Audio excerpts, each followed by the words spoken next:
We are about 3 months into this year, and this year I am tracking cost per wear and also doing a challenge in which I want to wear everything in my wardrobe at least one time. There will be a playlist up here for you with the videos I've made on the topic so far, and today I want to start with talking about the percentage worn in my wardrobe. When February wrapped up, I had worn 39.5% of my wardrobe, which I was actually surprised by. I felt like it was a pretty big number, or a really big number actually, for it having only been 2 months and for the temperatures to not really have been all that varied. It had been very cold in January and pretty cold for most of February as well. And I had increased it from about 22% worn in January to 39.5% worn in February. And as I was about to enter March, I wanted to set a goal for percentage worn at the end of the month. I hadn't set a percentage goal for the previous months, but I wanted to do it for March.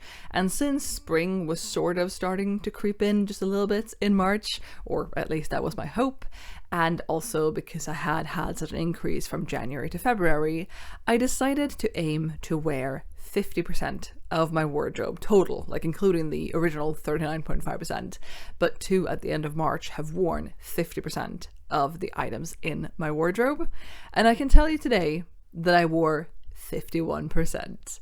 More than half of my wardrobe was worn in the first 3 months of the year, and I think that deserves a little pat on the back for me. I have about 165 items tracked in my wardrobe. I've talked about this before. It does not include outerwear, of which I have very few pieces. It doesn't include shoes. It doesn't include most of my loungewear or my accessories, but about 165 items in my wardrobe with the thrifting I've done so far this year, I should say. And me having now worn half of that, or just over half of that, in the first 3 months of the year, when we've still really only had one season and started another one. Like, there's a lot of spring left as well, and spring is going to get warmer than it's been so far. The top temperature I've seen us have so far this spring has been 12 degrees Celsius, but most of them have been below 10.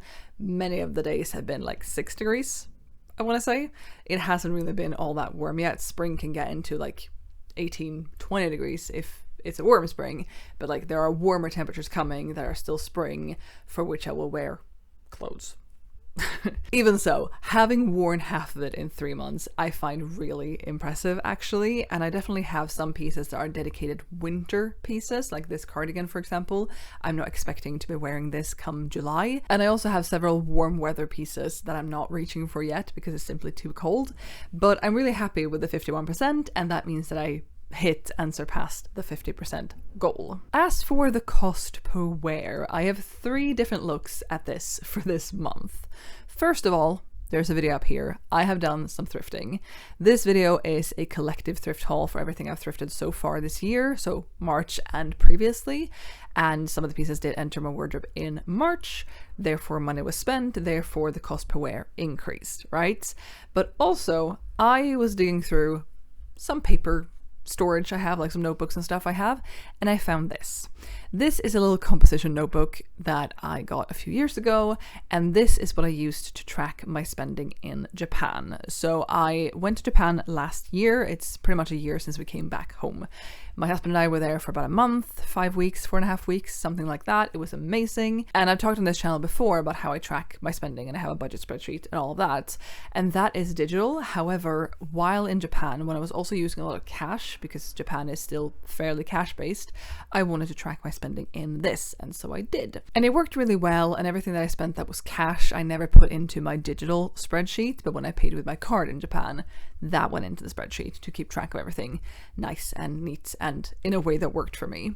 But I recently found this again, and I decided to look through it, and I realized that this pair of culottes that I had tracked in my spreadsheet, in which I'm tracking my cost per wear, were more expensive than I'd put into the cost per wear tracker. And so I went ahead and I increased the cost of them, the purchase price for them in my spreadsheet, which then also of course meant that my cost per wear increased because the number of wears divided by the price was now higher, therefore the cost per wear went up. So with the thrifting and me increasing the purchase price of the culottes in my spreadsheet, it means that my cost per wear increased for the month. However, end of February, I was sitting at a cost per wear of 33 Swedish kronor. My goal for the year is 20 Swedish kronor on average per item, and I started at 38. So I was down from 38 to 33 in those first 2 months. And leaving March, I have it down to 32. So it is still decreasing, just not as rapidly as it did in the beginning. And where I was at the beginning of the year, I had to decrease the cost per wear by an average of 1.5 Swedish kronor per month for the entirety of the year to reach that goal of 20 Swedish kronor. I have now been thrifting a bit this year. Some pieces have been really cheap, some pieces like this have been pretty expensive, and so that also has increased the cost per wear, and I don't right now have a number in my brain of how much I need to decrease it per month to get to 20 in the end. However, I did recently announce in this video that I'm doing the 75 hard style challenge again. I am currently in it. I'm filming this on April 6th, I believe it is today. And very briefly, that is a 75-day long experiment in which I will be getting dressed every day. I will be organizing and tidying my closet. I will be following a couple more guidelines than that, and one of them is that I will not be buying any clothes. So my cost per wear over the next roughly 70 days is going to just be decreasing. It's not going to increase because I will not be buying anything, and thus it can't increase. And in that video, I set a goal for myself for what I want my cost per wear to be at the end of the challenge, which is mid-June. So check out that if you haven't seen it and you're interested, but it's looking good for the next-ish 70 days that my cost per wear will only be decreasing. If it increases, I have broken that rule of not adding anything new or not buying anything new over the next 75 days, and then I'm gonna have to deal with the consequences. But I don't intend to break that rule. But that is my stats for March. Like I said, I'm filming this early April, but these stats are from the last day of March. And like I mentioned in the 75 hard style challenge announcement video, I have set a cost per wear goal and a percentage worn goal for the total period of the 75 days, i.e. until mid-June. And so I'm not really sure if I'm going to be making monthly updates during this challenge, talking to you about my cost per wear update and my percentage worn. I don't know if that's going to be very interesting, or if you'd rather just get that at the end of the 75 days and have like the conclusion of the 2.5 months. I'm not sure. Please let me know which you would prefer in the comments down below.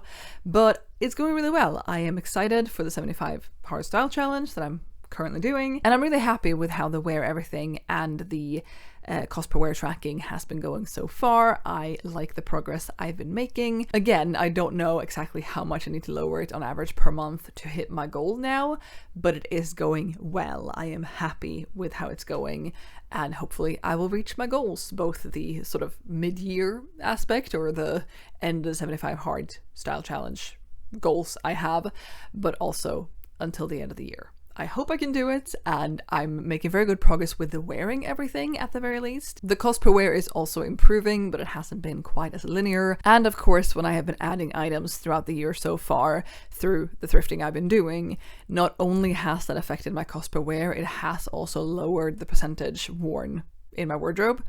That's just simple maths. But that is all I have for you today. Thank you so much for watching. Like I mentioned, I would love to hear in the comments down below if you would prefer these monthly updates to continue even during the 75 hard style challenge, or if you'd rather me save that until mid-June or end of June, depending on, to wrap up that challenge, and or possibly June as well in one video. Otherwise it would be 2 videos on the same topic very close together in time. Please let me know in the comments down below.